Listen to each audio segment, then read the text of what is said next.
Waouh. Mec, qu'est-ce qui se passe? Salut tout le monde. C'est Jimzo et Manzo. Et alors aujourd'hui on se retrouve pour le début de single du nouveau groupe de SM, nouveau girl group que dis-je, de SM Entertainment. Je sais pas comment prononcer, mais c'est un A, après il y a un E, après il y a un S, après il y a un P, après il y a un A. Sûrement aespa, je sais pas. Aespa? Aespa? N'est-ce pas? Je sais pas. Aespa. Aespa? Aespa? Ah attends, en coréen c'est Aespa. Bon bah Aespa alors. Aespa. On va dire Aespa. Aespa. Ok, parfait. Maintenant qu'on est bon sur le nom, est-ce qu'on va pas parler de l'événement monumental Bah c'est vrai que là... à différents niveaux que constitue ce début. Déjà, dernier girl group de SM, Red Velvet, Il y a... 2013. Il y a... non pas il y a 7 ans. C'est... Et avant, bah il y avait le groupe qui a ouvert le monde à la K-pop, quoi, Girls' Generation, qui est genre... C'est vrai. Enfin, C'est vrai. Girls' Generation, c'est genre... À l'époque... c'est Dieu, quoi. J'ai un peu... Ouais, à l'époque, pour ceux qui y étaient, en gros, la K-pop, il y a eu un petit peu 3 gros pics, j'ai l'impression. Le dernier, c'était BTS. Avant ça, Gangnam Style. Ouais. Et avant ça, qui a un petit peu été le début de la vague, à l'époque, c'était Bring the Boys Out. C'était quoi? Oui, c'est ça. De Gigi, non? The Boys. Même G, hein. Ouais, je sais G, pas. c'était énorme, mec. J'ai le souvenir... En 2008, ouais, en 2009. j'ai souvenir à l'époque de trouver le nombre de vues sur The Boys de Gigi complètement monstrueux, quoi. Ouais. Je me suis dit, waouh, c'est Après- quoi ça, quoi? Après Qu'est-ce qui est en train de se Gigi, passer après en termes de son, tu vois, Gigi, baby. Ça, Ouais. c'était vraiment l'entrée dans un nouveau monde sonore, tu vois, pour la K-pop. Was it? Ah oui. Vraiment The Boys, ça avait quelque chose de plus C'est G segmenté. C'est G le landmark historique de la K-pop. Hein. Ah ouais? Ouais, c'est le début C'est de. possible. Parce que regarde, tu regardes, même pas 6 mois avant, t'avais Tell Me des Wonder Girls, Ouais. qui était cool, tu vois, mais ça sonnait pas comme aussi moderne que G de Girls' Generation. C'est juste ça en fait. Mais après, si tu veux remonter jusqu'au loin, il faut qu'on mentionne quand même, encore avant Gigi, le fait que SM Entertainment, c'est une boîte qui s'est construite tout d'abord avec Boa, C'est vrai. qui est la reine originelle, et qui... C'est vrai, t'as raison. La Eve de la K-pop, quoi, un petit peu. Et elle, pour le coup, elle a fondé... elle a amené SM jusqu'au degré où il pouvait commencer à faire d'autres groupes. Elle dominait déjà à l'époque, si tu veux, on pourrait dire, où même le marché musical de la K-pop était pas énorme. Et en fait, le marché principal de Boa, il me semble que c'était même le Japon, tu vois. C'est-à-dire que en gros... Secondaire, tu veux dire? Non, Boa, elle avait énormément de succès au Japon. Plus qu'en Corée? Je sais pas si c'est plus qu'en Corée, Ok, mais, ouais. de toute façon, si tu veux, ces deux marchés peuvent pas vraiment être comparés, parce que le Japon c'est 120 millions d'habitants, la Corée c'est 80, enfin à l'époque ça devait être moins. Non, c'est 50 hein, la Corée, C'est 55. Ah oui, c'est ça, non, t'as raison. Oui, la Corée 50 millions d'habitants, le Japon ouais. c'est 120. Si tu veux avoir du succès au Japon, Mm. à l'époque c'était quelque chose de monstrueux, et c'est ça qui a commencé à faire de SM une boîte qui a pu faire avoir un effet boule de neige jusqu'à ce qu'on connaît maintenant. Voilà. Et malgré tout ça, malgré le fait que c'est une boîte qui s'est fait grâce à des grands girl group, 7 ans depuis le dernier. C'est ouf, hein. C'est fou, hein. Vraiment. Après, attends, Red Velvet c'était 2013 ou 2014? C'était peut-être 2014, c'était peut-être 6... Je dis peut-être des... Elles ont bêtises. fait leur début à 4, c'est ça? Ouais, non, ça a commencé en 2014 et à partir de 2015, elles étaient 5, tu vois. 6 ans, ouais. 6 ans depuis Mais le c'est quand dernier. même beaucoup, hein. Alors évidemment, bon, il y a eu plusieurs boy groups qui ont commencé, ou alors des boy groups qui ont fait des sub-units ou des carrières solo, tu vois. Donc en soi... Mais c'est vraiment un événement. C'est un gros truc, hein. groupe, En plus, ça fait un temps qu'ils le teasent. Ouais. Ils l'ont teasé, mais ils l'ont surteasé, quoi. Surteasé. Même là, juste dans le dernier mois, on avait un single, enfin, que je veux dire, un teaser tous les 3-4 jours, enfin, c'était la folie un peu. Hein. Et dans ces teasers, on a d'ailleurs bien pu comprendre, deuxième point un petit peu entre guillemets événement, le concept du groupe. Oui, alors ça, c'est... J'ai un peu rien compris, mais je sais pas si tu peux expliquer. Franchement, c'est pas hyper clair dans ma tête non plus, mais en même temps, si, j'ai regardé plus ou moins des trucs dessus. L'idée, si tu veux, c'est qu'elles ont, vous le savez peut-être, mais toutes, leur avatar virtuel. C'est ça, ouais. Voilà. Et on est en droit de se demander pourquoi, à quelle fin, bref. Ce qui est sûr en tout cas, c'est que ASM, ils se sont dit, waouh, KDA, le groupe virtuel, entre guillemets, de League of Legends. de Riot Games, qui font League of Legends, ils ont trouvé quelque chose là. Alors évidemment c'est virtuel semi-virtuel parce que je sais pas si vous le savez mais du coup la moitié de KDA, les membres virtuels, c'était vrais groupes, des vrais membres Idol. Ouais. Et plus récemment une rappeuse chinoise. Lexi Liu. C'est ça.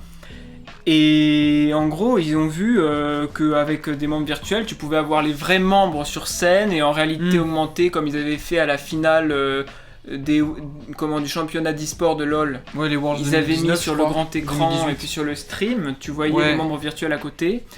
Moi personnellement, je suis vraiment pas fan de voir des filles virtuelles danser. En vrai, moi ce que j'aime bien, tu vois. J'aime pas l'animation. Moi ce que j'aime bien, c'est plutôt le truc Hatsune Miku, c'est full virtuel, tu vois. Ouais. Et créer un truc autour de ça. Ouais. Mais l'espèce d'entre-deux où tu compares des vraies chanteuses et tu mets le truc virtuel à côté en mode avatar, je sais pas, c'est un peu.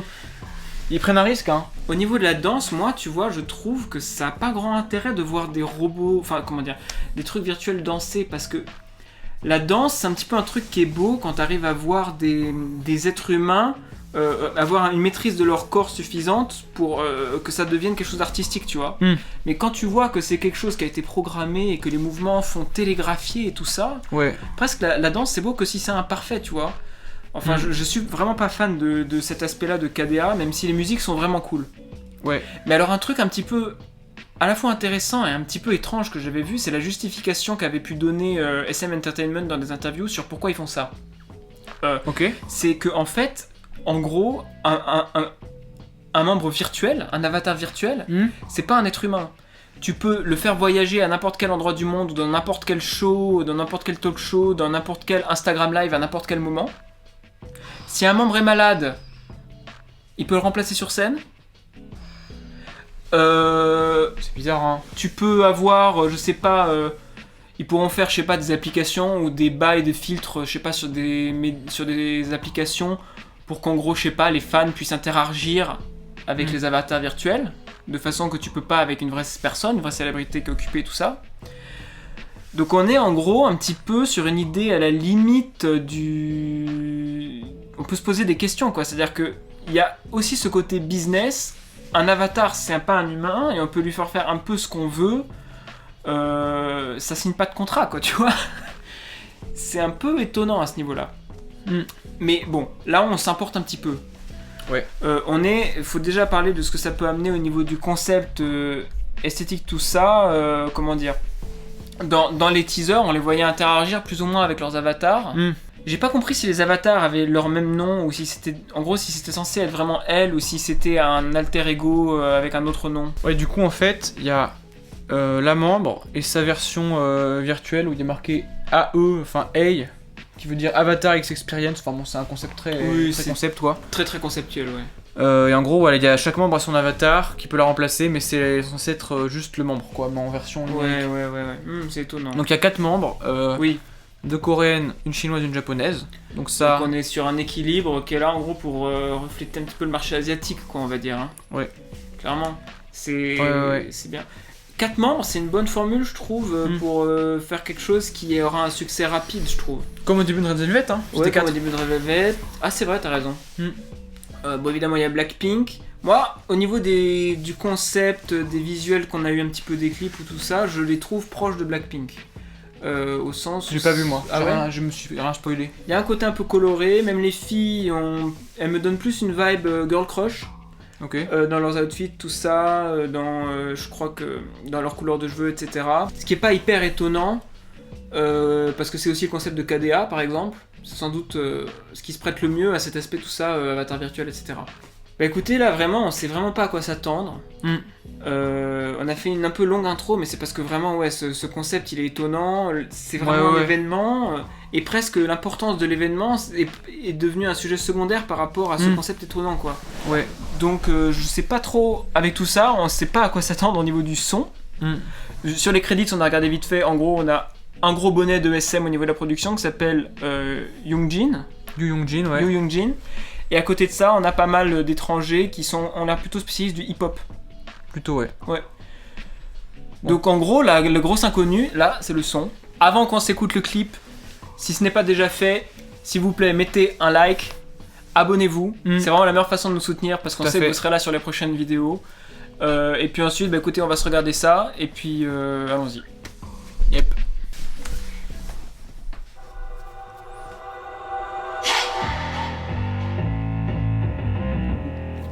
Girl Crush. La basse est énervée.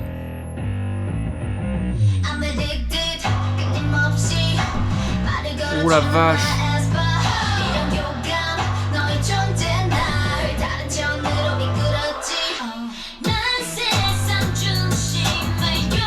Putain, la basse elle craque de partout.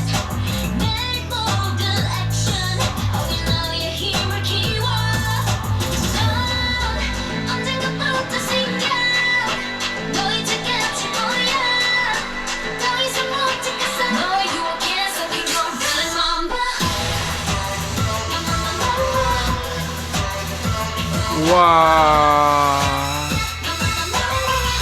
Wow, c'est très synthé énervé hein.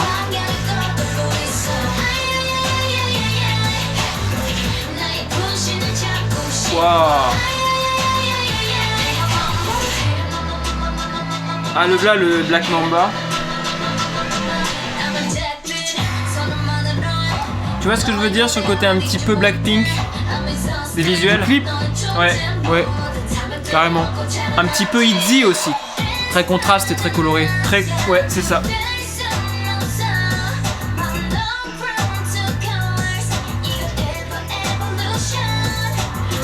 Ah. Putain, le son de la basse là qui est toujours pareil, qui se répète, c'est space hein. Ça apporte un côté très électronique. La Corée elle est hot as hell là hein.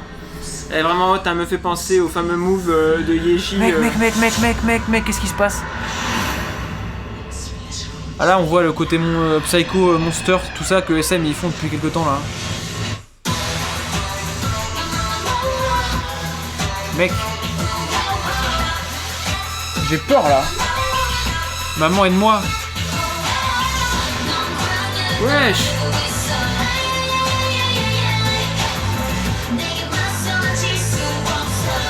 Wesh. On aurait dit du sang ça, mais non, du venin. Ouais. Ou du sang en couleur inversée. Ah voilà. L'avatar qui arrive. Oh. Là on aura les avatars là j'imagine. Voilà. Ah non. Ils les font pas danser hein. T'as vu l'écran là? Genre ça, la transition. Le budget sur ce clip. Ils ont tout mis là hein. Mais c'est pas fini. Wouah, Venom. C'est toi? Coucou. Spider-Man t'avait tué. Putain. Ah, c'est le côté social media.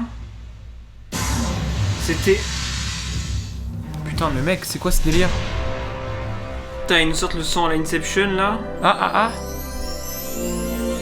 Teaser pour la prochaine sûrement. Putain mec, la shock value du truc mec, il y a beaucoup trop de shock value du truc là. Juste les bruitages à la fin, c'était quoi ce bordel? Oh là là, je sens que la vidéo va être longue parce que là il y a trop à dire. Ils sont dans le turfu. Ils forcent trop le turfu là. Force le turfu. Le son c'est le turfu, genre la basse, le synthé qui fait comme ça là. Même au niveau du son, ouais. Surtout, ouais. Bon, dans les visuels, bon, les avatars, on a vu vite fait, tu vois. Mais tout le clip, il a un concept de réalité numérique qui devient numérique au fur et à mesure, tu vois. Il force le turfu sur tous les niveaux possibles. Son, visuel, concept. 7 millions de vues en 6 heures, ça va pas s'arrêter, hein. Bah moi, je veux dire, j'avais regardé la mi-journée, on était à 4 millions, enfin 3 millions 8, et là, ça a déjà plus que doublé. Mais là, ils sont même pas dans le... Ils sont même pas en mode viens on trouve un nouveau son, là ils sont en mode viens on trouve une nouvelle manière de faire de l'entertainment limite. Ah mais d'après ce que j'ai compris c'est ça. Ils sont enfin... C'est vraiment même dans le concept, le clip avait un côté extrêmement méta. Je sais pas si t'as vu à la fin 100%. Où il y a cette espèce de bouillasse pixelisée numérique au Venom. Et puis d'un coup t'as des... C'est pas des likes, c'est des cœurs brisés. Les likes Instagram là. Ah ouais j'avoue, plein de cœurs brisés. incroyable. C'est des de la parodie Instagramesque. broken art Instagram. C'est chelou parce que ouais. T'as pas l'impression que ça va faire un commentaire sur ce que c'est la réalité un peu le virtuel, tout ça de nos jours et tout ça, mais. Et à un moment, il y a une transition, il y a un téléphone, et elle rentre dans le téléphone, et le téléphone devient le set, tu vois. Donc genre, il y a une grosse concept. Il joue de ouf sur la conscience d'être des espèces de créatures numériques, tu vois. Mais c'est l'histoire de notre génération, hein. Bah ouais, on a ça. tous un versant de notre personnalité qui s'exprime un petit peu que sur internet, tu vois, enfin genre disons que une manière d'être qu'on a développé dans notre génération, c'est d'être en ligne, quoi. Et c'est ça le côté avatar X expérience, en soi on comprend l'idée, quoi. Parce que t'as l'expérience c'est un petit peu on associe ça genre à la réalité, tout ça, et en même temps t'as l'avatar, le côté virtuel. Et c'est deux trucs qui s'entrecroisent, quoi. Bon, le concept il est clair, je trouve, et il s'exprime bien. Ouais, après, je me dis, juste, tu sais, à un moment, il y a le Black Mamba, le serpent, là. À un moment, il y a un gros serpent, ils sont dans le train, là, ils passent à côté. Il y a un côté un peu film de monstre, slash post-apocalyptique. Tue Nagini. Gros Nagini sa mère, quoi. Gros Nagini sa race, hein. Et le Nagini, il fait du venin, il est toxique et tout. Et le toxique, c'est quoi? C'est les réseaux sociaux qui sont toxiques? Mais avec l'interprétation, elle est libre. Je sais pas, parce que... Mais tu vois, en soi, c'est vrai, déjà, en commençant là, ils auraient pu se contenter de ce côté virtuel réel, tu vois. Mais en plus de ça, t'as ce serpent, t'as ce démon avec le moment où elle rentre dans son œil, il devient noir, et t'as le diable à la Naonjin avec ses mains, là. Ouais, les mains à écailles, là, noires. Tu comprends pas, ça rajoute un truc encore en plus, une nouvelle couche. Je sais pas ce que c'est le propos du Black Mamba par rapport au côté virtuel et tout ça. J'ai regardé un peu les paroles, mais j'ai pas suivi pour tout comprendre. Hein. Les paroles, elles élaborent clairement le concept virtuel. Ouais, mais genre par rapport à au Black Mamba. Je sais pas, hein, c'est ouf. Hein. Là, devant un ordi, là... Pouah, mais même là, leurs cheveux, parfois, je regarde leurs cheveux et j'ai l'impression qu'ils sont en 3D. Mais en fait, non, ils ont une espèce d'effet... Ils sont très originaux. Des lacs partout. Ouais. Mec, bon après, est-ce que c'est... Ah, mais c'est presque trop. C'est pas trop, mais... Clairement, c'est trop... Là, il faut qu'on le regarde plusieurs fois, ouais. Là, pour le coup, il faut qu'on le regarde plusieurs fois. Et réécoute. Parce que du coup, ouais, vraiment... J'ai compris, j'ai la ligne de basse en tête, quoi. Elle est là. Mais j'ai encore du mal à comprendre vraiment quel genre de son j'ai écouté, là, tu vois, ce genre de truc. C'est chaud, hein.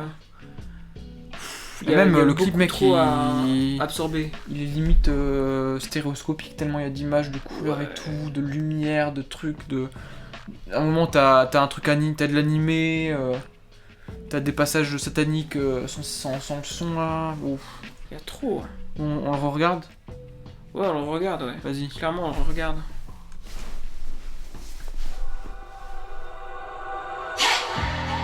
C'est psychédélique, en fait, carrément, l'esthétique. Ouais. Hein. Carrément psychédélique même. Il est vraiment super beau le clip. Hein. Les sets sont très beaux.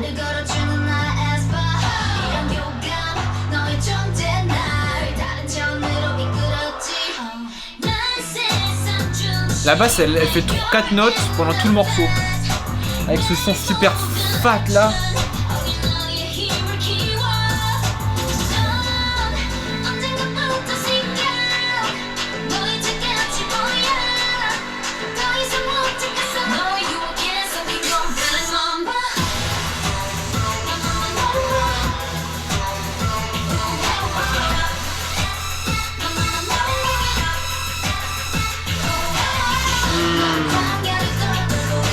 Tu vois, genre...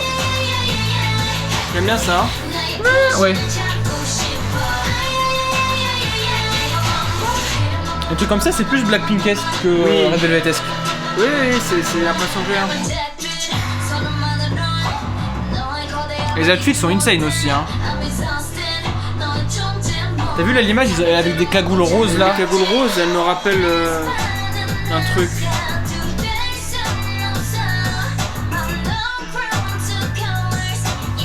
Dans les paroles, ils appuient de ouf sur le fait que c'est l'avatar et la meuf, c'est pas deux personnes, c'est une seule entité. C'est une question de l'expérience qui se transforme et qui évolue. En même temps, j'ai l'impression que c'est vraiment ça. Le Black Mamba, c'est vraiment l'internet, tout ça, le virtuel. Là, elle rentre dans ses yeux là. Regarde-moi ces putains mecs, les visuels. Les visuels, c'est une meuf, c'est quoi, c'est. Je sais pas. C'est quoi ce délire? Franchement, c'est bizarre, hein. Ouais, elles sont en danse et tout, c'est chaud, hein. J'aime bien ce passage. Hein. Ouais. C'est quoi, c'est un post-refrain? Ouais.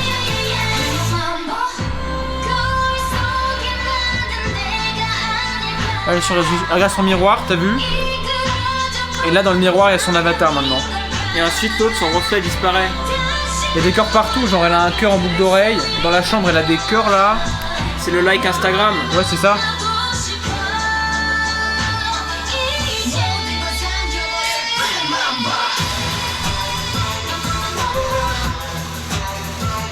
T'as vu là, il y avait des trucs Venom dans le... Enfin, il y avait du slime chelou noir dans le train. Je sais pas trop quoi penser de ce synthé aigu sur le refrain, sur le hook.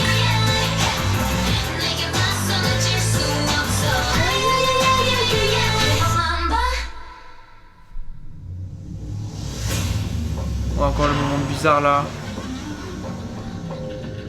En plus c'est pixel et ça se forme et ça se dépixelise.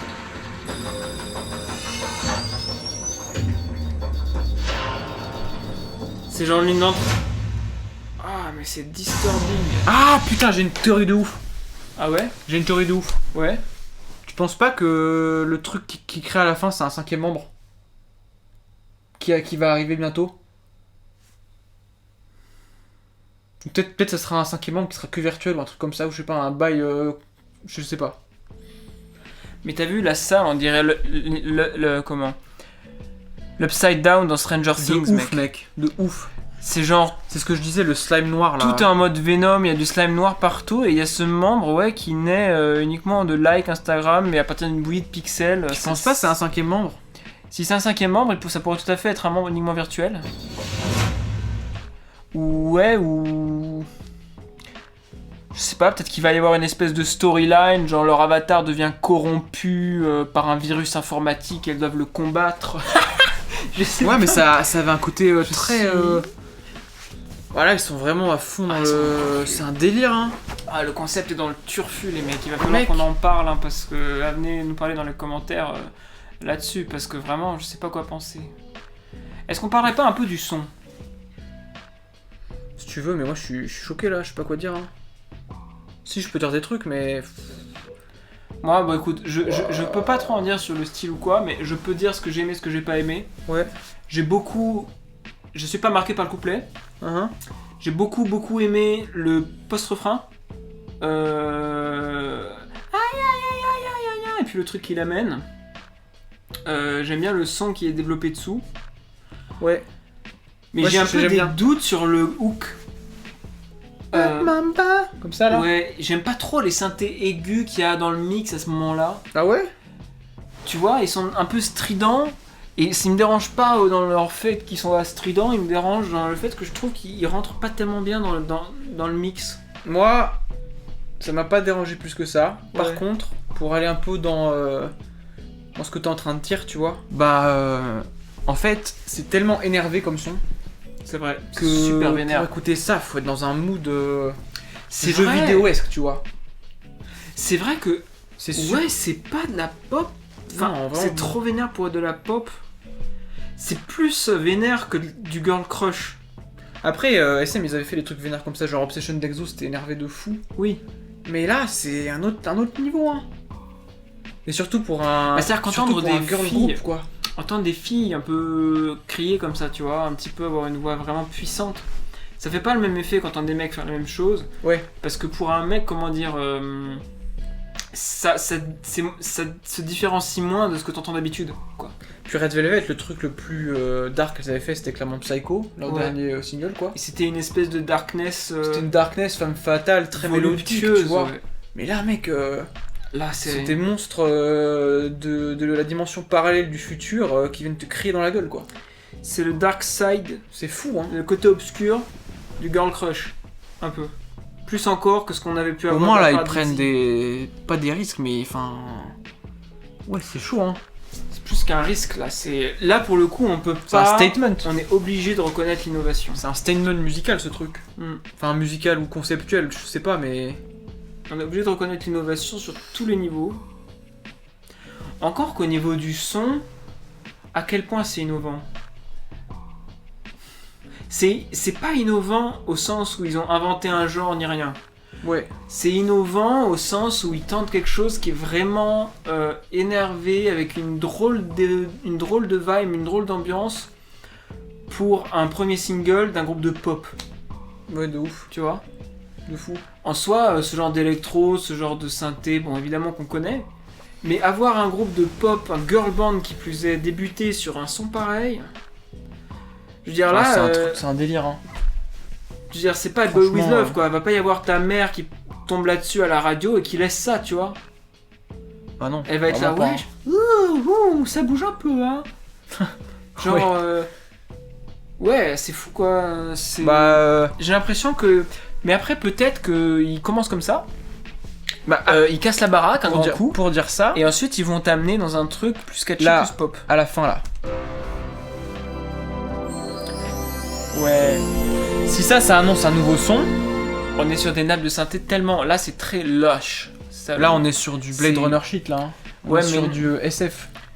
Il y a un petit papillon rose. Ouais. Je sais pas si ça va être le Némésis, le gentil qui va tuer le Black Si Mamba c'est méchant. si un mais teaser pour leur nouveau son, là, ça a l'air On plus a calme. espoir que ce soit plus dans le côté pop futuriste, mais Je sais pas. moins vénère, quoi. Ouais, c'est clair. Mais là où c'est marrant, c'est que... Pour reprendre l'exemple de KDA,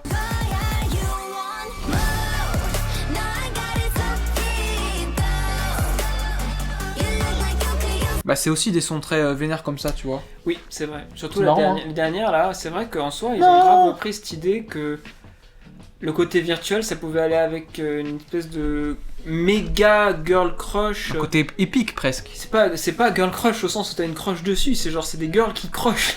C'est- Ouais, de fou. C'est elles la te basse, elle... détruisent, La quoi. basse, elle crush aussi. Ouais, c'est un peu la folie là. Ouais, c'est chaud, hein. Grosse shock value sur le Ouais. début de single, là. hein. On est vraiment sur de la shock value. J'aimerais bien que le prochain Très son mystérieux aussi, tu vois. dépasse cette shock value et nous donne vraiment de quoi nous mettre sous la dent musicalement. Je dis pas que là c'était pas le cas, mais je dis que Là, je pense que... on a une chanson qui, autant au niveau du clip et du concept, mais même au niveau du son, est un petit peu en train de crouler sous le poids du gimmick. Tu crois pas? Moi, mon avis là, c'est que le poids du clip et du concept est tellement gros que la musique, c'est presque une bande-son du truc, tu vois. C'est ça. Ça accompagne, mais c'est pas vraiment un single de K-pop, tu Ouais, clairement. Et puis c'est encore plus renforcé par ces espèces de bruits de blockbuster Christopher Nolan. que t'entends à la fin, vois. là. Ouais, carrément, ouais. T'as l'impression qu'ils sont vraiment en train de te vendre une expérience totale. Mais du coup, à la fin, moi, ça me fait presque bizarre de voir un clip de 3 minutes 40. Je sais pas trop ce qu'ils essaient de communiquer en si peu de temps sur un seul son comme ça, qui plus est, son qui ne sonne pas tant nouveau que ça, mais qui est juste étonnamment vénère pour un début de girl band. Voilà, c'est ça. Voilà. Bah, c'était une longue vidéo, mais il y avait franchement beaucoup à dire, et on espère qu'il y aura plus à dire encore. Parce sur qu'en le plus, tu prochain. vois, là, vraiment là, il y a un côté mystérieux, tu vois. Du coup, on a des théories, on voit des petites images, les avatars, tout ça, mais on peut pas savoir en fait. Bah ouais. Donc c'est ça en fait.